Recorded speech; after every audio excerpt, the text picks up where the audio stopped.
सभी प्यारे विद्यार्थियों राम राम, गुड मॉर्निंग। और आज जो पढ़ने वाले हैं वो 10th क्लास साइंस का चैप्टर 2 का पार्ट हम मानव उत्सर्जन तंत्र के बारे में पढ़ने वाले हैं। और ये आपका डायग्राम दिख रहा है मानव उत्सर्जन तंत्र का, तो इसके बारे में मैंने ये लिखाया है। पहले इसके बारे में बता देता हूँ, प्रत्येक भाग के बारे में जिक्र करेंगे, फिर हम इन लाइनों पर आते हैं। तो पहले तो ये बताओ उत्सर्जन है वो उत्सर्जन तंत्र काम किसके आता है। सीधी सी बात है, हमारे शरीर में तरल अपशिष्ट पदार्थों को बाहर कौन करता है? ये उत्सर्जन तंत्र ही करता है। ठीक है, अब ये बताओ जो तरल पदार्थ होता है, अपशिष्ट पदार्थ है, वो किसके रूप में होता है? वो मेरे प्यारे विद्यार्थियों किसके रूप में होता है? वो नाइट्रोजन के रूप में होता है। वो नाइट्रोजन के रूप में अपशिष्ट पदार्थ होता है। अब नाइट्रोजन के रूप में अपशिष्ट पदार्थ है वो 3 प्रकार का होता है जीवों में। तो पहला है अमोनिया, यानी जो अमोनिया को उत्सर्जित करते हैं वो अमोनिया उत्सर्जक जीव कहलाते हैं। इसमें कौन कौन से, अमोनिया का फॉर्मूला आपको पता है क्या? NH3 होता है। ठीक है, अब जैसे कौन से जीव जो इसमें आते हैं वो है उभयचर है। ठीक है, उभयचर जीव है, समुद्री जीव है, समुद्री कीट, ये सारे अमोनिया का क्या करते हैं? तरल पदार्थ के रूप में, अपशिष्ट पदार्थ के रूप में क्या करते हैं? उत्सर्जित करते हैं। दूसरा है वो है यूरिया। दूसरा नाइट्रोजन अपशिष्ट पदार्थ कौन सा है? यूरिया। जो मानव है ना, मानव हम सब लोग हैं, वो किसका उत्सर्जन करते हैं? किसका उत्सर्जन करते हैं विद्यार्थियों? यूरिया का। यानी इसमें आ जाएंगे स्तनधारी और समुद्री मछली। ठीक है, और तीसरा है वो है यूरिक अम्ल। जो यूरिक अम्ल का उत्सर्जन करेगा वो यूरिक उत्सर्जी जीव कहलाता है। और यूरिक अम्ल क्या होता है? इन दोनों से गड्ढा होता है। और इसमें जितने पक्षी आते हैं ना, पक्षी, सरीसृप, सांप वगैरह, ये सारा क्या कर रहा है? यूरिक अम्ल को उत्सर्जन कर रहा है। ठीक है, अपशिष्ट पदार्थ के रूप में। ठीक है, तरल पदार्थ होते हैं तीनों। ठीक है, ये थोड़ा गाढ़ा होता है। यूरिया जो आप करते हो सुबह शाम, और अमोनिया ये उभयचर जीव है, मेंढक वगैरह, अमोनिया का उत्सर्जन करे। ठीक है, तो ये तीनों उत्सर्जी पदार्थ है, नाइट्रोजनी उत्सर्जी पदार्थ है। ये अलग अलग जीव है में बढ़ता है और अलग अलग जीव इनका उत्सर्जन करते हैं। और हम करते हैं वो यूरिया उत्सर्जन करते हैं। और इसी के बारे में हम पढ़ने वाले हैं कि मूत्र का निर्माण कैसे होता है, कौन कौन से भागों से मूत्र है वो विसर्जित होता है हमारे शरीर से बाहर। ये पढ़ने वाले समझ गया हो गया थे? अगर तुमने समझा वही कमेंट कर दिया करो। जो भी कोई भी 10th क्लास का बच्चा ये देख रहा है ना क्लास, तो भाई उसको ना कमेंट तो बनता है। ठीक है, अब देखो मैं इसके पार्ट लिखा देता हूँ। इसके पार्ट लिखा देता हूँ उत्सर्जन तंत्र के। देखो ये दो क्या हैं? 1 2, इनको बोलते हैं वृक्क। ठीक है, वृक्क है। ये कौन सा वृक्क है? ये बायां वृक्क है। कौन सा वृक्क है? बायां वृक्क। ठीक है, ये कौन सा वृक्क है? ये दायां वृक्क है, दायां वृक्क। ठीक है, और ये कौन सी, ये क्या है? इसको क्या बोलेंगे? अलग से लिख देता हूं इसको, जैसे दिख जाए। ये क्या है? ये है मूत्रवाहिनी। मूत्रवाहिनी क्या है?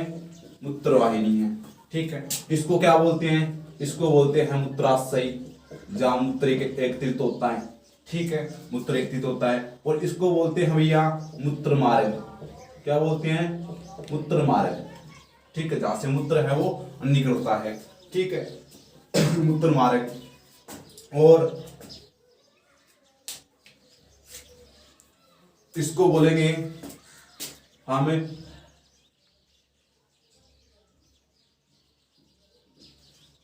महाशिरा। ठीक है, नीचे वाले साइड से हम इसको बोलेंगे महाधमनी। ठीक है, महाधमनी।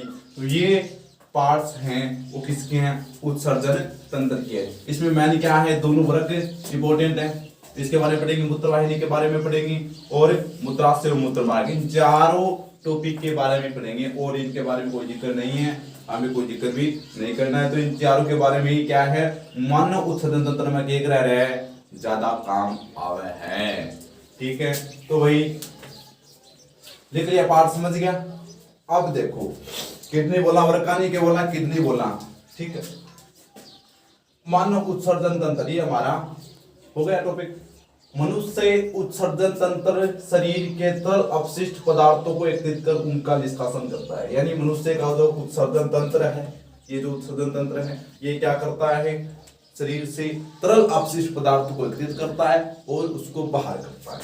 ठीक है, इस तंत्र में दो वर्ग, एक मूत्राशय, दो मूत्रवाहिनी तथा एक मूत्र मार्ग काम आता है। तो देखो ये दो तो क्या हो गया, इसके अंदर दो तो क्या हो गया, वर्ग हो गए ना, ये दो वर्ग। ठीक है, और दो ही मूत्रवाहिनी हो गई। ठीक है, एक मूत्राशय हो गया और एक मूत्र मार्ग हो गया। यानी ये कितने हैं, चार पार्ट्स होते हैं। ये चारों पार्ट्स यहाँ पर दिख गए आपको। अब पहले पढ़ते हैं हम वृक्क किडनी के बारे में, क्या होता है वृक्क।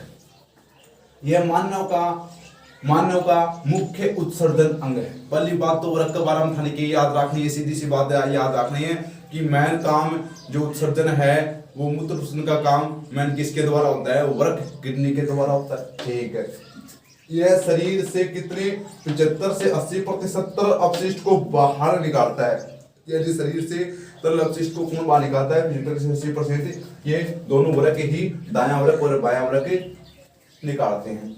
ये सेब की आकृति के जैसे गहरे भूरे रंग का होता है। ठीक है, आपको पूछे कि भैया इसका रंग कैसा होता है, गहरा होता है और भूरा होता है। ठीक है, वृक्क के मध्य में एक खांच होती है, जो एक खांच दिख रही है ना, ये देखो ऐसे गड्ढा दिख रहा है ना, खांच। ठीक है, दोनों के बीच में। ठीक है, यानी बीच में एक, जैसे मैंने ये बनाया ना, जैसे ये वृक्क है। ठीक है, तो ये जो खांच है ना, खांच, ठीक है, ये जो खांच आपको दिख रही है ना, इस खांच को बोलते हैं हाइलम। क्या बोलते हैं, हाइलम बोलते हैं। ठीक है, तो वृक्क के मध्य में खांच होती है जिसे हाइलम कहते हैं। आगे बात समझ में, इस खांच को हाइलम कहते हैं और हाइलम से ही, यानी मूत्र नलिकाएं, तंत्रिकाएं और रक्त वाहिनियां हाइलम से प्रवेश करती है। तो वृक्क के अंदर किस में प्रवेश करेगी, तो हाइलम के द्वारा ही, हाइलम से गुजरकर ही वृक्क के अंदर ये मूत्र वाहिनियां हैं, जो मूत्र वाहिनियां दिख रही है, ये मूत्र वाहिनियां, रक्त वाहिनियां हैं। ठीक है, तंत्रिका ये प्रवेश करे है। आगे बात समझ में, प्रत्येक वृक्क के दो भाग होती हैं। ठीक है, प्रत्येक वृक्क के दो भाग होते हैं। बाहरी भाग होता है उसको तो बोलते हैं वलकुट, और भीतरी भाग को क्या बोलते हैं, मध्यांश बोलते हैं, मेडुला। ठीक है, प्रत्येक वृक्क कई लाख उत्सर्जन नलिकाओं से बना होता है। उत्सर्जन प्रत्येक वृक्क है वो कितनी, कई लाख उत्सर्जन नलिकाओं से बना होता है या इकाइयों से बना होता है, जिन्हें वृक्काणु या नेफ्रॉन कहते हैं। जिन्हें क्या कहते हैं, वृक्काणु या नेफ्रॉन कहते हैं। ठीक है, तो ये बात बताओ, इतना था आपका किडनी के बारे में था। अब पहले हम वृक्काणु या नेफ्रॉन के बारे में पढ़ेंगे कि ये होता क्या है। ठीक है, इसका डायग्राम बना के हम समझेंगे कि वृक्काणु में कितने भाग होते हैं। ठीक है, कौन सा भाग है, क्या कहलाता है। तो अब बताओ, इतनी बात सारा समझ में आई के कौन आई गए। ठीक है, और इसका क्या कर लेना, स्क्रीनशॉट ले लेना और अच्छे नोट्स हैं और लिख लेना इनको। डायग्राम है ना, देखो दो के पार्ट में डायग्राम है विभिन्न तंत्र के हमारे, उसके डायग्राम आपको बिल्कुल शानदार तरीके से बनाने आने चाहिए। ठीक है, आगे बात समझ में, प्रत्येक डायग्राम बनाना चाहिए, उसके अंगों के नाम के बारे में पता होना चाहिए। ठीक है, तो अब हम अगला टॉपिक देखते हैं, वृक्काणु या नेफ्रॉन। स्क्रीनशॉट ले लो, ये होता है नेफ्रॉन। ठीक है, ये जो नेफ्रॉन का मैंने डायग्राम बनाया ना, आपको दिख रहा है ना, ये है नेफ्रॉन। ठीक है, जो किसमें पाया जाता है, वृक्क में पाए जाते हैं। ठीक है, कई नाम नेफ्रॉन होती है, ऐसी संरचना होती है नेफ्रॉन की। ठीक है, अब नेफ्रॉन है, मैं उसके कुछ भाग लिखने वाला हूँ। ठीक है, जैसे अब ये तो हो गया हमारा उत्सर्जन तंत्र, और इसमें ये नेफ्रॉन पाए जाते हैं। ठीक है, ये नेफ्रॉन ये पाए जाते हैं, इसके बारे में बताने वाला हूँ मैं। अब जैसे कि इसका ये ऊपर का भाग होता है ना, नेफ्रॉन का ऊपरी भाग है ना, इसको बोलते हैं बोमेन संपुट। ठीक है, बोमेन संपुट। अब बोमेन संपुट में गुच्छिकाओं का क्या होता है, कि केशिकाओं का क्या होता है, गुच्छा होता है। ये जो गुच्छा दिख रहा है ना आपको काला वाला, ये है, इनको बोलते हैं ग्लोमेरुल्स। ग्लोमेरुल्स। ठीक है, ये तो बोमेन संपुट हो गया। फिर बोमन संपुट से नीचे है ना नलिका स्टार्ट हो जाती है, ठीक है। अब जो बोमन संपुट के पास वाली नलिका होती है ना, उसको तो बोलते हैं समीपस्थ, समीप है ना नलिका, समीप नलिका। फिर समीप नलिका है वो नीचे जाके एक लूप बना रही है, ठीक है। इसको बोलते हैं, इस लूप को क्या बोलते हैं, हेनले का लूप। क्या बोलते हैं, हेनले का लूप। फिर हेनले का लूप आगे जाकर फिर जो कुंडली जैसे जैसे दूर जाएगी तो इसको बोलेंगे दुरुस्त कुंडली का। क्या बोलेंगे, दूरस्थ, दूरस्थ नलिका, ठीक है। अब जब मूत्रहीन से होता हुआ है वो कहाँ जाएगा, इसमें एकत्रित होगा, तो इसको बोलते हैं संग्रह नलिका। इसका क्या नाम है, इसका नाम है संग्रह नलिका, जो संग्रहित करती है, संग्रह नलिका, ठीक है। और संग्रह नलिका से जो जो हमारा मूत्र है वो कहाँ जाता है, मूत्राशय में जाता है। इस प्रकार है वो मूत्र है वो कितने बोमन संपुट से, यानी वृक्क से, वृक्क के नेफ्रॉन से, बोमन संपुट से होता हुआ कहाँ जाता है, मूत्राशय में जाता है। ये मैंने तीर के निशान लगाए रखे ना, ऐसे इधर जाके यहाँ से इसमें जाता है, मूत्राशय में जाता है। आगे बात समझ में। अब यही बताने वाला था मैं, यही है बस आपका नेफ्रॉन, ठीक है। कुछ नहीं, इसके संरचना बनाना ना, इसके बारे में लिख लेना। देखो बोमन संपुट है, ये नेफ्रॉन के ऊपरी भाग में पाया जाता है। नेफ्रॉन का ऊपरी भाग है ना, उसमें बोमन संपुट पाया जाता है, ठीक। इतनी बात समझ में आ गई। इसमें समय दुरुस्त नलिका वह हेनले का रूप आता है, तो ठीक है। अब बोमन संपुट है ना, बोमन संपुट में केशिकाओं का एक क्या होता है, गुच्छा होता है, इसको क्या बोलते हैं, ग्लोमेरुल्स बोलते हैं, ठीक है। अब बोमन संपुट में क्या होती है, नलिका होती है। जो बोमन संपुट के पास वाली नलिका है उसको तो क्या बोलेंगे रे, मैं तो बोलेंगे आपस समीप नलिका, ठीक है। फिर समीप नलिका आगे जाके पतली होकर क्या बनाओगी, हेनले का रूप बनाओगी। और फिर बाद दूर जाके नहीं तो फिर बोलेंगे दूरस्थ नलिका, क्या बोलेंगे, दूर है तो दूरस्थ, समीप अप समीप नलिका, ठीक है।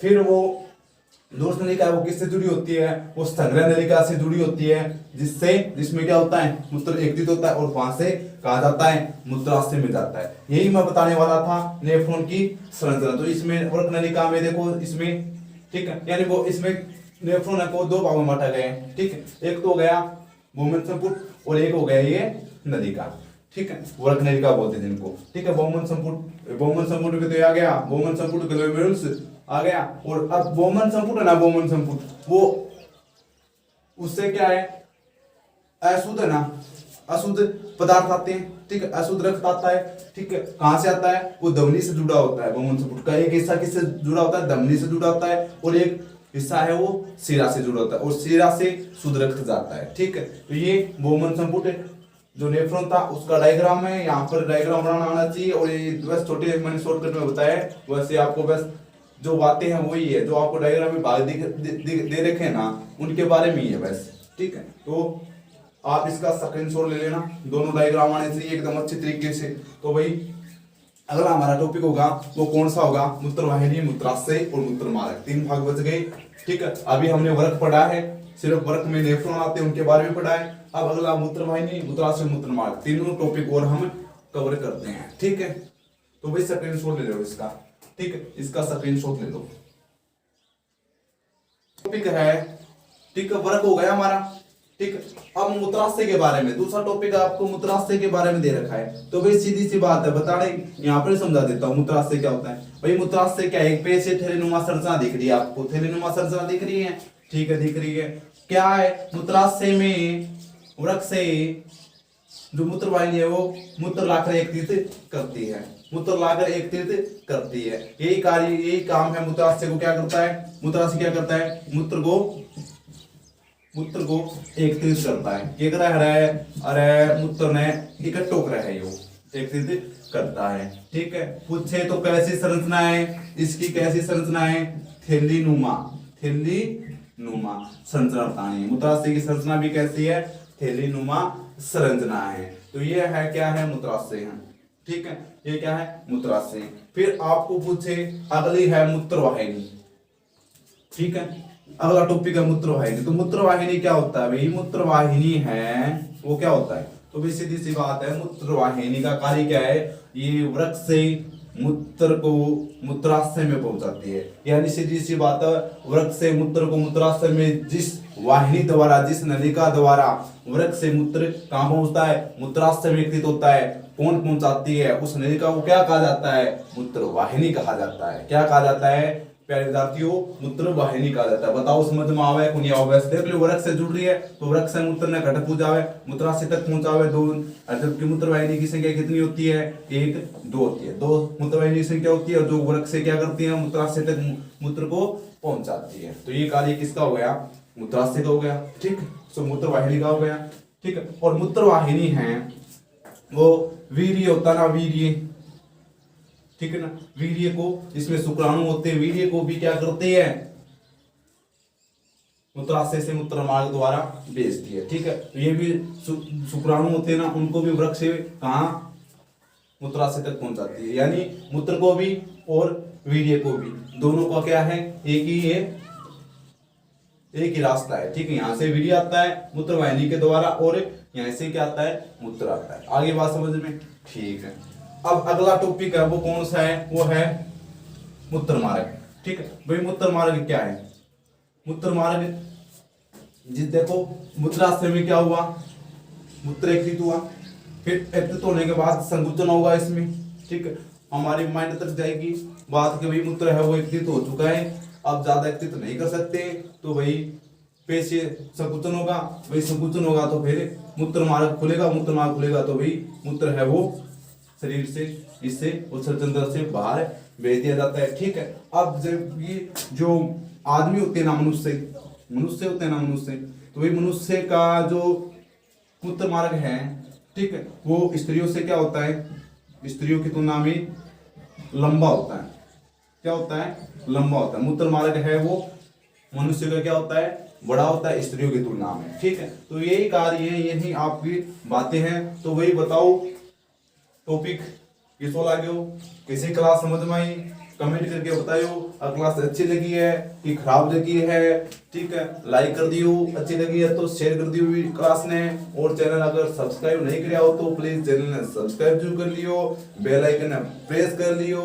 ठीक है, ऑल पे नोटिफिकेशन कर लियो, क्योंकि जितनी भी क्लास मेरी आओगी थाने नोटिफिकेशन मिल जाएगा विज्ञान को, तो भाई गुरुजी की क्लास आ गई है और आपा देख लेना। थाकन भी अब ज्यादा टाइम को बचे है, कितना दिन बचे है, मना 2 बचे हैं। अब मूत्र निर्माण की प्रक्रिया ना, मूत्र निर्माण की प्रक्रिया वही 3 चरणों में होती है। ठीक है, 3 चरणों में होती है मूत्र निर्माण की प्रक्रिया, तो वो भी उसका भी पार्ट मिल जाएगा आपको।